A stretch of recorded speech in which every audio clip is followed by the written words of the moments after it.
మనలో చాలామంది చెట్టు కొమ్మ మీద పక్షి నిద్రపోవటం చూసే ఉంటాం కదా. అలా చూసినప్పుడు చాలా ప్రశాంతంగా అనిపిస్తుంది. కాని ఆ చిన్న దృశ్యం వెనకాల ప్రకృతి దాచిన ఒక పెద్ద రహస్యముంది.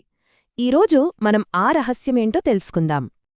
అసలు ఎంత పెద్ద గాలి వచ్చినా, కొమ్మలు అటూ ఇటూ ఊగినా ఆ పక్షులు రాత్రంతా కింద పడకుండా ఎలా నిద్రపోగలుగుతున్నాయి? ఇది ఎవరికైనా సరే ఎప్పుడో ఒకప్పుడు వచ్చే సందేహమే. రండి, దీని వెనుక ఉన్న అసలు సంగతేంటో చూద్దాం.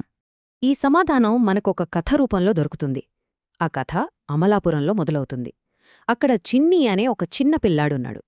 తన కళ్ల ముందు రోజూ కనిపించే ఒక మామూలు విషయం ఒక పెద్ద రహస్యం వైపు ఎలా దారితీసిందో చూద్దాం. అమలాపురం. ఆ ఊరి చివర ఒక పెద్ద చెరువు ఉండేది. ఆ చెరువు గట్టున ఆకాశాన్ని తాకుతున్నాయా అన్నట్టుగా పెద్ద రావి, వేప చెట్లు ఉండేవి. ఆ చల్లని గాలి, ఆ ప్రశాంతమైన వాతావరణం, అదే మన కథకు నేపథ్యం. ప్రతిరోజూ సాయంత్రం అయిందంటే చాలు, వందలాది పక్షులు కిలకిలమంటూ ఆ చెట్లమీదకు చేరేవి. స్కూల్నుంచి రాగానే చిన్నీకి ఇదో పెద్ద పండగ. వాటి సంగీతం వింటూ, వాటినలా చూస్తూ ఉండిపోవడం తనకి భలే ఇష్టం. అయితే ఒకరోజు రాత్రే గాలి చాలా బలంగా వీస్తోంది. చిన్ని కిటికీలోంచి ఆశ్చర్యంగా చూస్తున్నాడు. చెట్ల కొమ్మలేమో అటూ ఇటూ రాక్షస ఊయలల్లా ఊగుతున్నాయి. అయినా సరే గాగనిద్రలో ఉన్న ఒక్క పక్షి కూడా పట్టుతప్పి కింద పడట్లేదు. ఇది ఎలా సాధ్యం? అప్పుడే చిన్ని మెదడ్లో ఆ ప్రశ్న బలంగా నాటుకుంది. ఎవరైనా కుర్చీలో కూచుని కునుకు తీస్తేనే ఒకోసారి పడిపోతారు కదా. మరి ఈ చిన్న పక్షులు అంతలా కదులుతున్న కొమ్మమీద రాత్రంతా అంత సేఫ్గా ఎలా ఉండగలుగుతున్నాయి?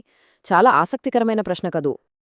ఇక తన సందేహానికి సమాధానం ఎక్కడ దొరుకుతుందా అని ఆలోచించి కథల గని అయినా తన తాతయ్య చంద్రయ్య గారి దగ్గరికి పరుగు పరుగున వెళ్లాడు.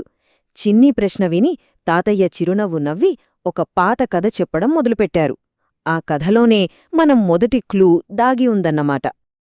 తాతయ్య చెప్పిన కథ ప్రకారం చాలా ఏళ్ల క్రితం పక్షులన్నీ నేలమీదే నిద్రపోయేవియట.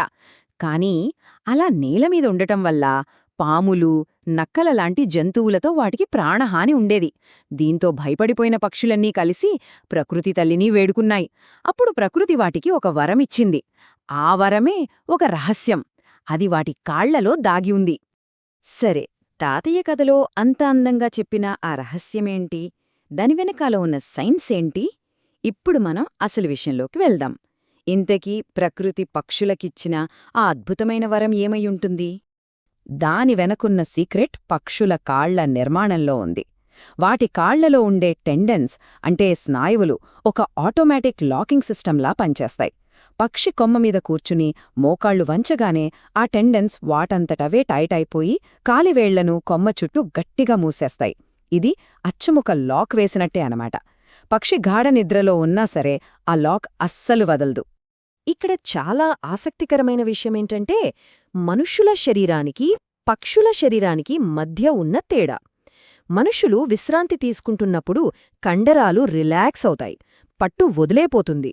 కాని పక్షుల విషయంలో ఇది కంప్లీట్గా రివర్స్. అవి ఎంతసేపు రెస్ట్ తీసుకుంటే వాటి పట్టు అంత స్ట్రాంగ్ అవుతుంది. ఎంత అద్భుతంగదో! ఇక్కడితో కథ అయిపోలేదు. తాతయ్య ఈ సైన్స్కి, మన జీవితానికి ఒక అద్భుతమైన లింక్ పెట్టారు. పక్షిపట్టు అనేది కేవలం ఒక ఫిజికల్ మెకానిజం కాదు, అది మనందరికీ ఒక గొప్ప జీవితపాఠం నేర్పుతుందని చెప్పారు. అప్పుడు తాతయ్య ఒక మాటన్నారు, అది నిజంగా ఆలోచింపజేస్తోంది. శరీరం నిద్రపోయినా బాధ్యత మేల్కొనే ఉంటుంది అన్నారు. అంటే పక్షి శరీరం విశ్రాంతి తీసుకుంటున్నా కింద పడిపోకూడదు అనే బాధ్యత దాని కాళ్ల పట్టు రూపంలో రాత్రంతా మెలకువగానే ఉంటుందన్నమాట. ఇదే అసలైన పాయింట్. ఈ పాఠాన్ని జీవితానికి అన్వయించుకుంటే మనిషే తన ప్రయాణంలో అలిసిపోవచ్చు, కాసేపు ఆగవచ్చు.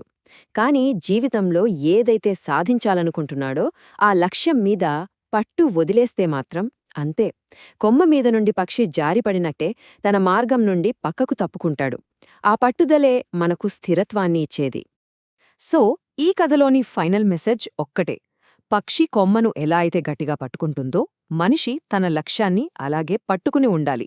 ఆ పట్టుదలే ఎంతటి కష్టంలోనైనా, ఎంతటి ఎత్తులోనైనా నిలబెడుతుంది. అంటే ఈ కథ నుండి మనం 3 ముఖ్యమైన విషయాలు నేర్చుకోవచ్చు. మొదటిది, ఉన్నత స్థానంలో నిలబడాలంటే పట్టు వదలకూడదు. ఇక రెండవది, ప్రయాణంలో విశ్రాంతి తీసుకోవడం తప్పు కాదు, కాని లక్ష్యాన్ని వదిలేయకూడదు. మూడవది, ఇంకా ముఖ్యమైనది, పక్షి కొమ్మను పట్టుకున్నట్టు మనిషి తన ధ్యేయాన్ని పట్టుకోవాలి. ఆ రోజు రాత్రి చిన్నీకి అంతా క్లియర్గా అర్థమైంది.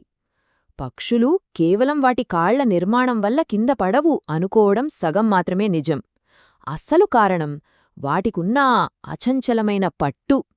ఆ పట్టుదల వల్లే అవి అంత ధైర్యంగా, ప్రశాంతంగా నిద్రపోగలుగుతున్నాయని గ్రహించాడు. ఆ ఒక్క ఆలోచన తన దృక్పథాన్నే మార్చేసింది. చివరగా ఈ కథ మనందర్నీ ఒక ప్రశ్నవైపు నడిపిస్తోంది. పక్షి కొమ్మను పట్టుకున్నంత గట్టిగా మన జీవితంలో మనం దేన్ని పట్టుకుని ఉన్నాం? మన లక్ష్యాలేంటి? ఒక్కసారి ఆలోచించండి.